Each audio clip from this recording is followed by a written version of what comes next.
Which country consumes the most coffee per person? Italy? Colombia? Somewhere else? I'm Mark Ellison, and on 5 daily trivia questions, I deliver fascinating facts and surprising statistics every weekday. Whether you're a history buff, science geek, or pop culture fanatic, there's something for everyone. 5 daily trivia questions and the biggest coffee drinkers, it's Finland, with the average Finn consuming over 26 pounds of coffee annually.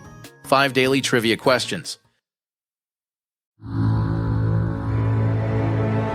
Calaroga Shark Media.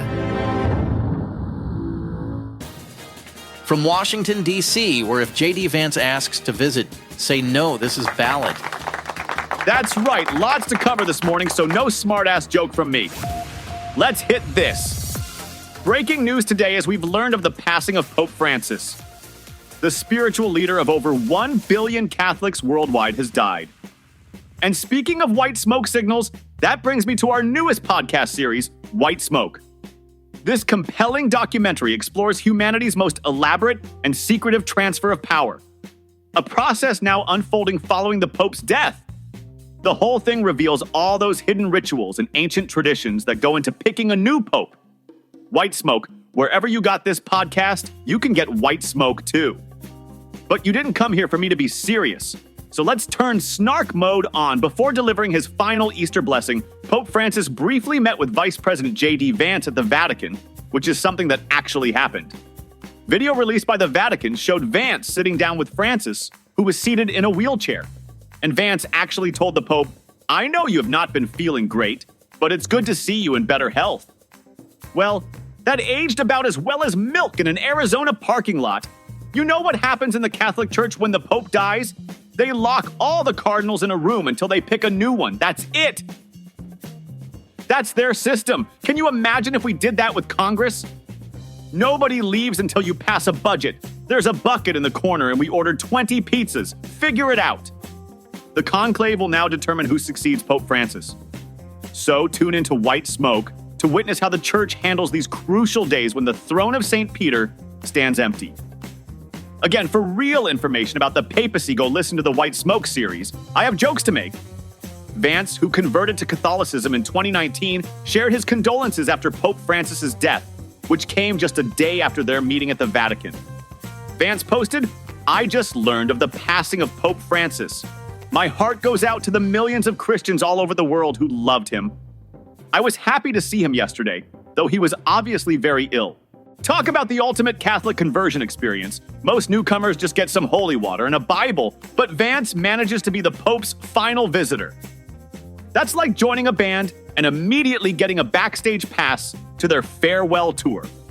For a guy who's only been Catholic for 5 years, Vance sure knows how to make an entrance into church history. Most converts are still trying to remember when to stand and kneel during Mass, while he's getting personal invitations from the Pope himself. We're hearing JD asked if he could visit the Dalai Lama today, who reportedly responded, "No way, man, I just saw what happened to the last guy you visited." President Trump released a statement which read, "Rest in peace. Pope Francis, may God bless him and all who loved him."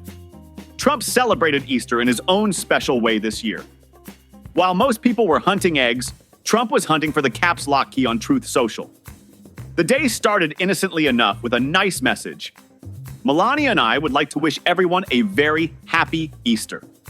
But apparently that used up his entire supply of holiday cheer, because an hour later, he unleashed what can only be described as the least Easter-like Easter message in presidential history. Instead of attending church like he did during his first term, Trump decided to worship at the altar of his Virginia golf club after a quick service at the White House. Nothing says he is risen like your golf score. Between tea times, our commander-in-chief managed to post over 20 times in 9 hours. His targets included radical left lunatics, China, critics of his tariffs, and a federal judge who had the audacity to halt his deportation plans. My favorite was his all-caps declaration that the businessmen who criticize tariffs are bad at business, but really bad at politics. Because nothing screams successful businessman like typing in all capital letters on social media. He also shared photos of garbage in the Pacific Ocean with the caption, "A gift from China in the Pacific Ocean," whatever that means. You know who's probably relieved about all this? J.D. Vance. The vice president can now say, sure, I may have been the Pope's last visitor, but at least that I didn't spend Easter ranting about MS-13 on social media. One guy who might be happy for the news cover is Pete Hegseth. Our defense secretary has been having quite a week after CNN revealed he shared detailed military plans in a second Signal chat that included his wife and brother. This chat, originally set up during his confirmation process, continued long after with more than a dozen people in it, including military operations against the Houthis in Yemen. Because nothing says top secret like a group chat where everyone's typing bubbles keep popping up. Things have gotten so chaotic at the Pentagon that some of Hegseth's closest advisors are sounding alarms about his judgment, including his former press secretary and 3 senior officials he fired last week. Talk about workplace drama. The Pentagon's going through staff faster than the White House goes through roll calls. When asked about the situation, a Pentagon spokesperson tweeted there was no classified information in any Signal chat. Well, that's reassuring. It's like saying there was no alcohol in my water bottle while stumbling through a sobriety checkpoint. Meanwhile, Hegseth responded to the Democratic National Committee's call for his ousting by tweeting, "Your agenda is illegals, trans, and DEI, all of which are no longer allowed at the Defense Department." That response really brings new meaning to the phrase, staying on message. JD Vance is probably looking at all this Pentagon chaos thinking, man, all I did was visit the Pope before he died. At least I didn't add him to a group chat about military strikes. Which reminds me, we have another podcast for you to listen to. This one is called Signal Lost, which is a totally fictional series about someone copying the wrong people on a Signal chat. In Washington, D.C., power flows through information. But what happens when the most sensitive military intelligence in the world ends up on the wrong phone? One morning, national security reporter Eliza Morgan receives a notification. She's been added to a chat she was never meant to see. Operation Sandstorm, Yemen. Coordinates, weapons payloads, American lives on the line. When the dust settles, 4 American soldiers are dead, 3 more captured. And the most catastrophic intelligence breach in modern history is just beginning to unravel. Signal Lost. A 6-part podcast thriller about betrayal, courage, and the devastating consequences of a world where even our most guarded communications are never truly secure. When everyone is listening, nowhere is safe. You know things are going well at the Pentagon when the former chief spokesman is predicting bombshell stories about you in the press. That's exactly what's happening with Defense Secretary Pete Hegseth, who's quickly becoming Washington's most explosive cabinet member. And not in the good way. John Elliott, who served in several Trump administration roles and resigned from the Pentagon just last week, published what I can only describe as a literary hand grenade in Politico. He basically wrote that Hegseth's tenure has been a month of total chaos, with a side order of dysfunction that's becoming a major distraction for the president. As if that wasn't enough drama, we've now learned Hegseth had a second secret Signal chat group where he shared attack plans for Yemen. But this time, the exclusive guest list included his wife and brother. Nothing says national security like keeping military operations in the family. Remember when Hegseth promised not to drink while in office? That was after his alcohol-related scandals surfaced during confirmation. Then there was that police investigation into alleged sexual assault, which he claimed was consensual, while admitting he was drunk and cheating on his mistress weeks after she gave birth to their child while he was still married to his second wife. I'm not saying his personal life is complicated, but it makes Game of Thrones look like Sesame Street. Hegseth is now conducting what Elliott called a strange and baffling purge of his closest advisors. According to Elliott, many in the secretary's own inner circle will applaud quietly if Trump chooses to fire him. Talk about workplace loyalty. The only thing quieter than those applauding staffers are the trees in downtown LA that got mysteriously chainsawed this weekend. The funniest part? How Hegseth handled the first Signal scandal. Elliott said he followed horrible crisis communications advice by issuing a vague, Clinton-esque non-denial denial that nobody was texting war plans. I don't know what's more concerning, that he's sharing military secrets or that his PR team thinks nobody was texting war plans is a reassuring statement. White smoke. The path to a new pope explores humanity's most elaborate and secretive transfer of power, a process now unfolding following the death of Pope Francis. This series reveals the hidden rituals, ancient traditions, and behind-the-scenes drama of papal transition.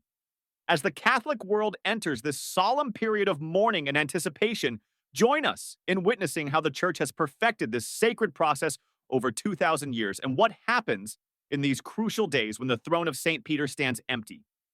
White Smoke brings listeners inside the conclave that will determine who will succeed Pope Francis and lead the Church into its next chapter.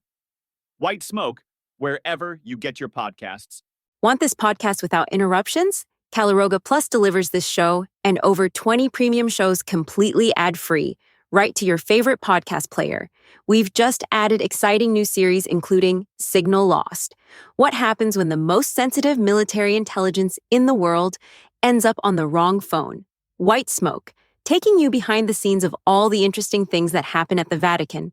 And Pager Protocol, a thriller about getting exploding pagers into the hands of the bad guys. Plus, receive all your existing favorites like Palace Intrigue about the royal family, daily comedy news, 5 daily trivia questions, and 5 good news stories. Apple Podcast users, simply tap the banner in your Apple Podcasts app that says, Uninterrupted Listening, Spotify and other players. Visit calaroga.com/plus. If you missed all that, check the links in the show notes. It's just $4.99 a month for no ads. Listen on any device, on any player you love, completely hassle-free. Tired of doom scrolling? Want news that won't make you want to live in a bunker? Check out 5 Good News Stories, where they find the silver lining in a world that's usually lined with something much less pleasant. The gang at 5 Good News Stories dig through the headlines to find 5 stories that prove humanity hasn't completely lost its mind. It's pretty much the opposite of this show. From scientific breakthroughs nobody's talking about to random acts of kindness that restore your faith in humanity, all delivered with the cutting wit you deserve. 5 Good News Stories, because sometimes the news doesn't have to suck. Subscribe to 5 Good News Stories wherever you get your podcasts. Have you heard about the latest eco-drama in Los Angeles? Some chainsaw-wielding maniac decided to cut down dozens of trees across downtown LA this weekend. That's right, someone went full lumberjack on South Grand Avenue just in time for Earth Day. Social media users shared images showing trees completely severed at the base, while others were chopped a few feet above the pavement. According to one Reddit user, every tree between First Street and Wilshire Boulevard was cut down, though a review of photos suggests a few brave soldiers are still standing. The Los Angeles Police Department told The Times they had no information about the tree destruction.